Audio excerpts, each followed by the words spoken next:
Olá, meu povo, olá, apaixonado por TV, olá, você que gosta do conteúdo que eu trago aqui no canal do YouTube TV Saudades. Muito obrigado. Estou passando para te fazer um convite. Não, mas antes do convite, deixa eu te fazer um pedido. Você que gosta das entrevistas que eu trago, você que gosta do conteúdo que eu faço, por favor, me ajude a fazer o canal crescer. É muito importante para mim e que meu canal cresça para trazer sempre conteúdos melhores para vocês. Então, você que gosta, por favor, vai lá, comente, compartilhe, divulgue, se inscreva, dê like. Like é importante, gente. Eu preciso de like. Ative o sininho, pirim, pirim, pirim, pirim, que assim que o novo conteúdo entrar, o pirim, pirim, pirim vai te avisar que tem novo conteúdo. Então, muito obrigado. O convite é o seguinte, você que gosta do meu trabalho, você que gosta do TV Saudades, me acompanhe nas outras plataformas que eu tenho. No site www.tvsaudades.com.br, no Instagram, @TV Saudades Oficial, no TikTok, @TV Saudades Oficial, e no Facebook, TV Saudades. Cada um deles faz um trabalho diferente, sempre lembrando a memória da televisão brasileira. Agora eu te convido para assistir a nossa próxima entrevista.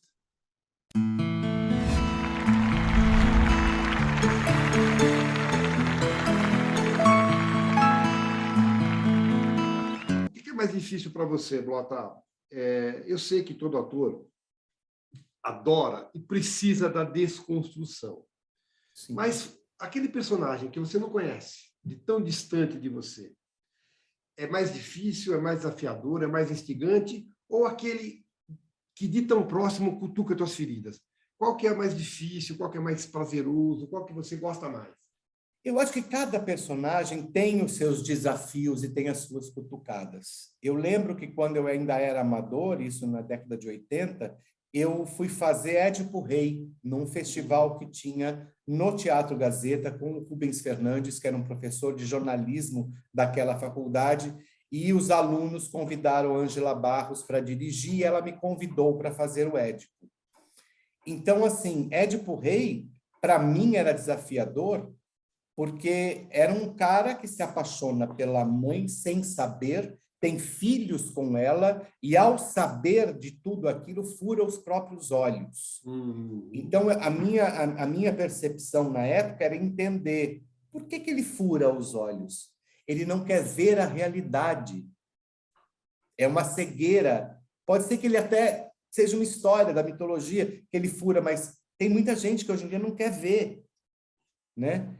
Ele me desafiou nisso. Eu tinha 20 e poucos anos e o Édipo já tinha 50. Eu tinha que ter o peso de um homem de 50 anos no andar, mas com a postura de um grande rei que decifrou o grande enigma da pirâmide, o grande enigma da esfinge, para chegar aonde chegou. E, ao mesmo tempo, quando eu vou fazer um ET, que é nesse filme do Gato Galáctico, eu faço um ET e faço um dono de uma academia de inventores que é do mal, né? Que é o Dr. Hélio.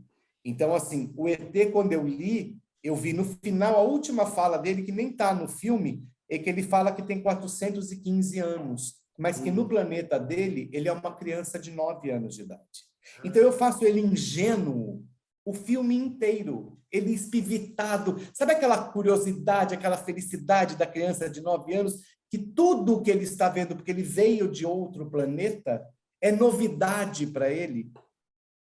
Em contraponto ao Hélio, que era pesado, barbudo, barba colada, todo sujo. Então, cada personagem instiga. E tem personagens que tocam nas feridas que a gente tem. Sim, sim.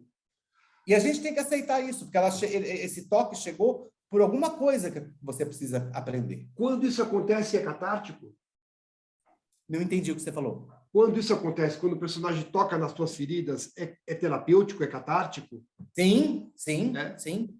Eu fiz Dogville no teatro, na direção do Zé Henrique de Paula, inclusive está no YouTube todas de 2 até dia 7 agora de novembro, todos os dias às 8 da noite, de graça. Se você quiser assistir, vai ser um grande prazer. Eu faço um médico que se aposentou e tem hipocondria. Médico Ele acha que ele hipocondríaco. tem câncer e aí ele manca, porque eu falei, por que ele se aposentou? Então ele sofreu um acidente e ficou manco. Então, quando eu fui fazer Dogville, a gente começa a ver que muitas vezes na trajetória da nossa vida, a gente foi cruel com alguém. Você foi preconceituoso com alguém. Eu sou de uma geração que os programas de humor riam da pessoa e não com a pessoa. E eu achava aquilo, quando criança, engraçadíssimo. Hoje em dia eu vejo e falo assim, como é que a gente podia ter achado isso engraçado? Era outra época, eram anos 70, então não existia essa preocupação que tem hoje, que eu acho necessário ter hoje. E aprendi que a comédia, e o Juca de Oliveira fala isso brilhantemente bem, a comédia é para quem assiste, não é para quem faz. Sim, claro. Eu não vou rir de você, do que eu acho que é estranho em você. Eu vou rir com você. Agora você falou de comédia. Você é bom de comédia? Adoro fazer comédia. É mais difícil? É. Por que a crítica, de uma maneira geral, vê a comédia como gênero menor? Porque vê, né? Porque, assim, eu acho mais difícil, porque quando eu vou fazer uma cena de drama, eu não preciso deixar a água cair do meu olho. A música, o texto, a situação, o embargo de voz faz com que a pessoa se emocione. Na comédia, ela é matemática. Ela é muito precisa. O tempo de uma piada em cena, ela tem aquele tempo. Se você respirou onde não devia, perdeu o Playboy. A plateia não vai rir. Se você fizer aquilo achando, agora vai ser tiro, eu vou ser maravilhoso, não vai. E por que a crítica vê como gênero menor? Eu não entendo assim, eu não entendo crítica. Em primeiro lugar, eu não entendo crítica. Assim, a pessoa não sabe o que nós passamos para chegar ali. A pessoa não sabe o que aquele autor passou, o que aquele diretor quis dizer com aquilo. Eu não acho, não estou fazendo uma crítica aos críticos, mas eu acho que a crítica, ela hoje em dia vem de pessoas que tentaram ser atores ou produtores ou diretores, não conseguiram, e aí vão para criticar o trabalho do colega. Tá. Nessa fase aqui, eu vou pedir um bate-bola rápido, por exemplo. Quantas vezes já morreu? Nossa, 3? Não, 4 vezes. É interessante gravar a morte? Faz pensar na finitude? Sim, sim. Você tem medo da morte? Não, eu tenho medo de como morrer. Mas gravar cena de morte, você gravou isso em televisão e teatro, você fez morte? Gravei em teatro e em televisão. Em televisão, cheguei a fazer umas cenas que eu ficava dentro do caixão com algodão na boca, no nariz, dentro do caixão, fechavam aquele caixão, andavam com ele e eu dormi ali dentro. É interessante? É. E faz pensar na finitude? Faz, claro, lógico que faz. Acho que nenhum trabalho que a gente faça não te faz pensar em alguma coisa. Qual é a receita ideal para o sucesso do ator? Talento ou vocação? Vocação, talento, os dois juntos. Mas qual que pesa mais? A vocação. Porque você tem que ter vocação até para o período de vacas magras. E eles são longos, e eles existem, e eles vêm. No palco, Blota, como ator, o que é mais interessante? A reação esperada ou a reação surpreendente? A reação surpreendente. Aquela fala que você ensaiou durante meses e que você passou despercebido, você fala e você escuta da plateia assim, ah, não, jura? Então, cacete, alguém entendeu. Mas ela não é perigosa porque a partir do momento que ela acontece, ela não passa a ser esperada também? Não, aí você cai na cilada da profissão. É isso que você não pode cair. Ela aconteceu naquele momento. O teatro, ele é um projeto, uma obra em que o público muda todos os dias. A televisão, o público é o mesmo todos os dias. Entendi. O que muda é a história, entendeu? Então, você tem que saber ali, se você no dia seguinte quiser copiar o sucesso daquela pequena fala, não vai acontecer. Ô, Blota,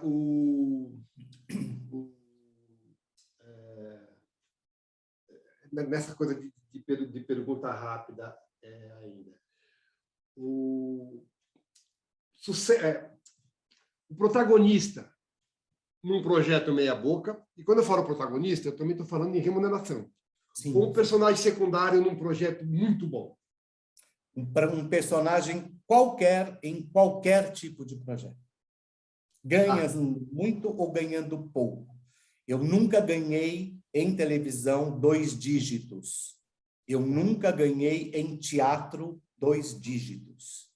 Agora eu estou começando a pensar, quando vem para mim, vem 2 dígitos. Muitas vezes eu não sou escolhido para aquele projeto. Mas, independente do que seja o protagonista ou o secundário, para mim, a responsabilidade é a mesma. Eu vou os defender com a mesma cautela, com a mesma dedicação e com o mesmo carinho. Mas um projeto bom é sempre melhor que um projeto meia-boca, né? Depende. Eu já fiz projetos meia-boca, que naquele momento ele era bom para mim, no momento de vida que eu estava passando. Entendi. Eu sempre gosto de ver que tem... O copo, para mim, nunca está meio vazio. O copo, para mim, está quase cheio. Você falou que quando acabou o Camilo, lá de Sandy Júnior, a primeira coisa que você fez foi tirar o teu cavanhaque. Isso. Quando um trabalho acaba, que nem, por exemplo, acabou esse, seja no teatro, seja na televisão, qual é a primeira sensação? Luto, alívio, vazio? Eu acho que é luto. A gente vai para um luto menor do que a perda de um ente querido, mas é um luto. Você está se despedindo de uma pessoa que te acompanhou. Você dormiu, acordou, jantou, foi ao banheiro, tomou banho do lado daquela pessoa durante 3 anos. E eu vejo que você lembra bastante dos personagens pelos nomes. Quando acaba o trabalho, passado esse luto, para que gaveta da tua emoção eles vão? Onde é que eles ficam guardados? Eles ficam aonde eles nasceram. Lá. De vez em quando, sabe aquela pessoa que morre e que de vez em quando você lembra? Puta, hoje é aniversário de fulano. Nossa, fulano, isso não é uma coisa que você leva a vida inteira. Porque essa pessoa foi embora. Mas você guarda souvenir de algum? Você guarda algum tipo de souvenir? Não, não. Tá. Material de figurino, não. Aquilo é dele, não é meu.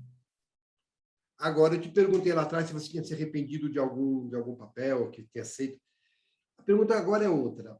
Tem o Blota Filho tem alguma restrição para cena, para papel, para personagem? Alguma coisa que você não faria de jeito nenhum? Não. Eu acho que hoje em dia, eu estou em 62 anos, é muito difícil alguém vai querer me ver pelado numa cena. Muito difícil. Eu vi. Mas se tiver um porquê, não for um nu gratuito, e eu falo isso porque durante a minha carreira, quando jovem, eu escutei de um diretor e saí do projeto por causa disso, é assim, nessa hora você passa pelado, tá? Eu falei, por quê? Não, é só para ter uma coisa para chamar a atenção da plateia. Eu falei, por quê? Se não tem um porquê, para que você vai botar?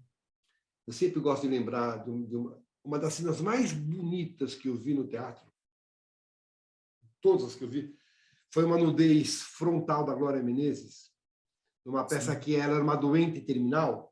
Exatamente. Aos 70, você assistiu essa peça? Assisti.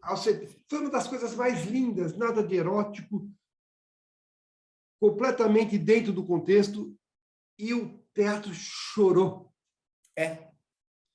Porque tem um porquê. Existe uma razão para aquilo. Eu, quando fui assistir Rei Lear com o maravilhoso, querido demais, o Raul Cortez, ele, quando perde tudo, ele vem para frente do palco e tira a túnica e fica nu. Ele já era um senhor de 80 e poucos anos ali. E aí você entende, tem um porquê. Sim. Existe um porquê. Eu não sou pudico, eu não sou... não tenho isso. Não tenho. Se tiver um porquê, vamos fazer. Perfeito. Sem problema nenhum. Perfeito. Mas tem que ter um porquê. Gratuitamente, é só água e, normalmente, quando você vai na padaria, eles tiram da torneira. Você é caqueiro? Não, não. Você decora fácil? Já foi mais. Hoje em dia, É. com 60, assim, eu acho que eu fiquei muito tempo sem fazer também. Porque decorar é um treino, né? Você exercita essa coisa que eu chamo de músculo, né? Que é o cérebro. É como fazer ginástica. Mas já decorei uma peça em 8 horas. Agora, e Traíra o Cossada, eu caco? decorei em 8 horas. E o caco? O carro? Caco, o improviso. Você já trabalhou com quem improvisasse demais? Sim, É sim. difícil. Depende. Se o caqueiro está fazendo para crescer a cena, eu entendo. Se ele está fazendo para ele aparecer, aí eu já fico, opa, não vou rir, não acho aquilo legal. Eu trabalhei, fiz a novela Carinha de Anjo, e a Leonor Correia disse para mim e para Carolina Lobac, minha parceira de cena, ela falou assim: fiquem à vontade para botar o que vocês quiserem na cena. Então, mas eu combinava, eu ensaiava com a Carol na noite, depois que saía do estúdio, eu ia para a casa dela e ensaiava todas as nossas cenas da semana para decorar juntos. Então a gente sabia até que cacos a gente iria colocar ali. Porque o caco é uma coisa que tem que acrescentar à cena. Ela não tem que puxar o foco para você. Sim. Já substituiu em teatro? Muito. Substituí um ator no Trair e Coçar, o Osmiro Ramos, que Deus o tenha, que ele estava dentro do Teatro Bibi Ferreira para fazer a peça Trair e Coçar. Eu já havia feito durante alguns anos, substituindo o César Pezzoli, que estava fazendo televisão. E quando eu lembro que eu estava na casa da Márcia Manfredini, uma amiga minha maravilhosa, minha grande parceira de vida, quando me ligaram, Blotinha, você está ocupado? Eu falei, não, está em cartaz? Eu fiz, não, o que houve? Você pode vir para o Bibi Ferreira agora? Eu falei, o que aconteceu? O Osmiro acabou de sofrer um AVC, ele não sabe onde ele está. A plateia estava na porta para entrar. Ele sofreu um AVC sentado, ele achava que aquele cenário era da casa dele e chamava a esposa dele. Eu decorei o papel do padre vestindo a roupa. Eu estava me trocando, botando o cinto, a roupa do padre e a atriz que ia contracenar comigo, a Olímpia, a Inês, a gente batendo o texto ali. Eu decorei na hora. A plateia entrou e eu fiz. Já teve branco em cena? Sim. É ruim? Para a gente é. A plateia não sabe da obra. O público não sabe. Eu te perguntei essa coisa de substituição, porque você já fez algum remake? Remake em televisão? A Escravizaura? Fiz um padre na Escravizaura, mas era nos últimos capítulos, não peguei a novela inteira. Eu te perguntei isso porque eu quero fazer. Primeiro, quando você substitui, você busca referência no ator ou você procura fazer o teu trabalho? Meu trabalho. Eu faço o meu. Agora, se o contrário, Blota, se, por exemplo, quando você é substituído por qualquer razão, ou se alguém fizer um remake e alguém vai fazer o teu papel, vai ter ciúmes? Não. Não? O meu filho ficou lá. Aquele é o filho dele. Se ele está usando a minha orientação, o que ele achou de bom na minha no jeito que eu eduquei aquela criança, que foi o personagem, eu vou achar muito ótimo. Eu não tenho isso. Existem atores que não admitem que você, ao substituir, use falas que ele criou no ensaio. Sério? Ele não quer. Ele fica, desculpe a palavra, ele fica puto. Ele liga para te xingar. Ele liga para te ameaçar. Olha que absurdo. Eu sei disso, porque eu já passei por isso, né? Já teve um que fez isso comigo. E assim, eu não posso fazer nada, eu sou dirigido. Quando eu vou fazer o personagem que alguém fez e eu vi, eu vou fazer a minha visão daquele personagem. Se o diretor... Tem as marcações, tudo direitinho. Sim, se o diretor falar assim, não, mas nessa hora você faz essa parada porque o outro fazia e funcionava muito bem. Eu sou dirigido, eu posso não concordar. Mas aí quando eu for ser o diretor daquela obra, eu mudo. No momento eu estou sendo dirigido.